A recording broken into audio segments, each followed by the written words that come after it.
The year was 1910. London was a city of gaslight and fog.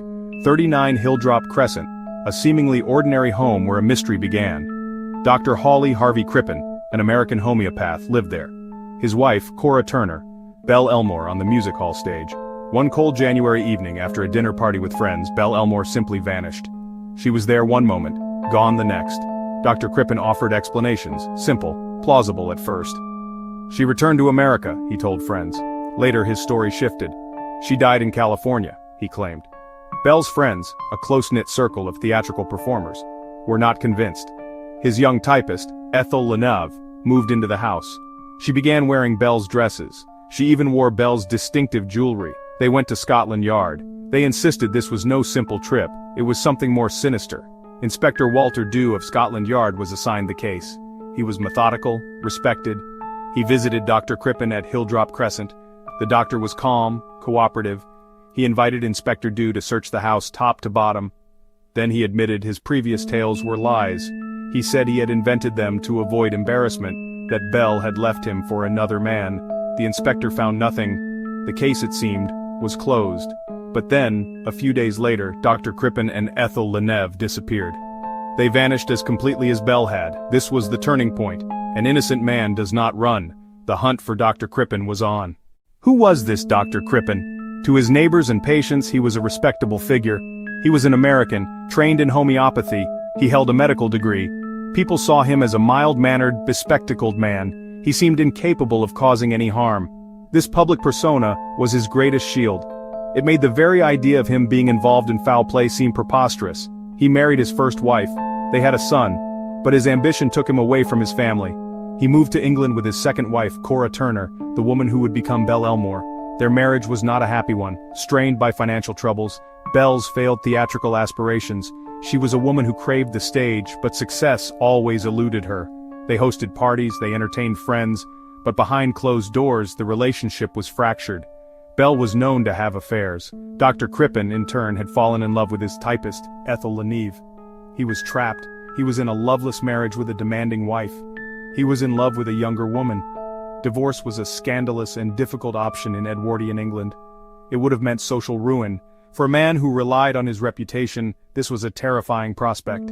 He was a man looking for a way out, a permanent solution to a very personal problem. This was the man Inspector Dew encountered, a man who seemed more embarrassed than sinister. He believed Crippen's story. After the initial search of the house yielded nothing, Dew was satisfied. But then, a few days later, Dr. Crippen and Ethel Lenave disappeared. They vanished as completely as Belle had. This was the turning point. An innocent man does not run. An innocent man does not flee the country with his mistress. Inspector Dew now knew. He knew he had been deceived. The hunt for Dr. Crippen was on. Inspector Dew returned to 39 Hilldrop Crescent. This time he was not there for a polite conversation. He was there for a thorough, painstaking search. He and his officers went through the house with a new sense of urgency. They tapped walls. They lifted floorboards. For 3 days they searched. They found nothing. It seemed as if the doctor had covered his tracks perfectly. Just as they were about to give up, Inspector Dew decided to check one last place. The coal cellar. It was a dark, damp space beneath the house. The floor was made of brick. As he tapped the bricks with a poker, one of them sounded different. Hollow. He pried it loose. Then another, and another. Beneath the bricks he found dark, damp earth. He began to dig. The air grew thick with a foul, cloying odor. And then he found it. Not a body, not a skeleton, but something far more grotesque. He unearthed a mass of human remains, a collection of flesh and organs. The head was missing, limbs were missing, bones were missing. This was a crime of calculated butchery. There was no face, no hands for fingerprints, no bones to measure for height. The remains were carefully collected. They were sent to a man who would change the course of criminal investigation forever. His name was Bernard Spilsbury. Bernard Spilsbury was a young pathologist. He was brilliant, meticulous. He was one of the pioneers of a new field, forensic science. He received the grim package from the cellar. He began his methodical examination. He noticed a small piece of skin. On it, there was a faint scar, an abdominal scar, consistent with a specific type of surgery. The police checked Belle Elmore's medical records. They found it. She had undergone that exact operation. This was the first crucial link. The flesh in the cellar almost certainly belonged to the missing woman. In an earlier era, This might have been the end of the line, but this was the dawn of a new age, an age of science. While Spilsbury was at work in his laboratory, Dr. Crippen and Ethel Leneve were on the run. They believed they had escaped. They had fled to Antwerp, in Belgium. There, they boarded a ship bound for a new life. The ship was the SS Montrose, a vessel steaming across the vast expanse of the Atlantic Ocean, headed for Canada. To avoid detection, they traveled under a false name. Mr. Robinson and his son. Ethel Leneve had cut her hair short. She dressed in boys' clothing. They kept to themselves. They must have felt a sense of relief as the shores of Europe faded into the distance. They were free. But they had not counted on the marvel of the new century. They had not counted on wireless telegraphy. The captain of the SS Montrose, a man named Henry George Kendall, was an observant man. He watched his passengers. He noticed the so-called Mr. Robinson and his son. Their behavior was odd. They were unusually affectionate for a father and son. He saw them holding hands. The boy had a feminine walk. The captain's suspicions were aroused. He had been following the news from London. He had read about the fugitive doctor and his young mistress. He looked at Mr. Robinson. He looked at the newspaper photograph of Dr. Crippen. It was the same man. Captain Kendall did something revolutionary.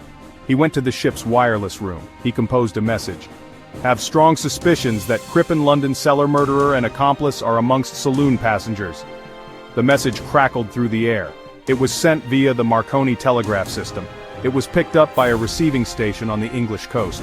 For the first time in history, a suspected murderer was being tracked across an ocean by an invisible signal. The news electrified Scotland Yard. Inspector Dew now knew exactly where his quarry was. But the SS Montrose was fast. A conventional pursuit was impossible. A plan was hatched. Inspector Dew would not take a slow ship. He would take a faster one. He boarded the SS Laurentic. It was a speedier vessel that left port after the Montrose. The race was on. It was a silent, high-stakes chase across the Atlantic. Dew was on the faster ship, slowly but surely gaining on the unsuspecting fugitives. The world watched, captivated. Newspapers printed daily updates, fed by wireless reports from the ships. It was a real-life drama playing out in slow motion. Dr. Crippen, the man of science, was being undone by a scientific marvel he had failed to consider. He thought he had left the old world behind, but the new world was catching up with him. As the SS Laurentic closed the distance, Bernard Spilsbury made his second damning discovery. While examining the remains, he found traces of a toxic substance. He used a new and delicate chemical test. The test identified the substance as hyoscine, a powerful and rare poison. It was a plant-based alkaloid that acted as a depressant. In large doses, it was lethal. Police investigated Crippen's professional life. They found a local chemist who confirmed it. Dr. Crippen had purchased 5 grains of hyoscine just before his wife disappeared. The trap was now fully set. Inspector Dew arrived in Canada before the SS Montrose. He disguised himself as a pilot and boarded the ship as it entered the St. Lawrence River. He approached the fugitive couple on the deck. He touched Crippen on the shoulder and said, "Good morning, Dr. Crippen. I am Chief Inspector Dew from Scotland Yard." The chase was over. Crippen was arrested without a struggle. The scar on the flesh, the hyoscine in the organs, the purchase of the poison, the flight from England. Each piece was a nail in his coffin. Science had woven a net from which he could not escape. The trial was a sensation. Bernard Spilsbury took the stand. He calmly and clearly explained his scientific findings. He explained how the scar identified the victim. He explained how the hyoscine had been used to kill her. His testimony was powerful. It was based on fact, on evidence, on the new and irrefutable logic of forensic science. The jury was convinced. Dr. Hawley Harvey Crippen was found guilty of murder. He was sentenced to death. Ethel Leneve was acquitted of being an accessory. Crippen was hanged in November 1910, reportedly proclaiming his love for Ethel to the very end. The Crippen case was more than just a sordid tale of murder and betrayal. It was a landmark moment. It demonstrated to the world the incredible power of forensic science. Spilsbury's meticulous work set a new standard for how evidence was collected, analyzed, and presented in court. The use of the wireless telegraph to catch a fugitive across an ocean showed how technology could transform policing. The case of the quiet doctor and his vanished wife became a legend.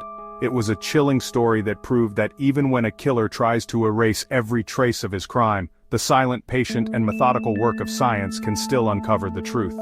The case of Dr. Crippen, a forensic breakthrough that changed criminal investigation forever.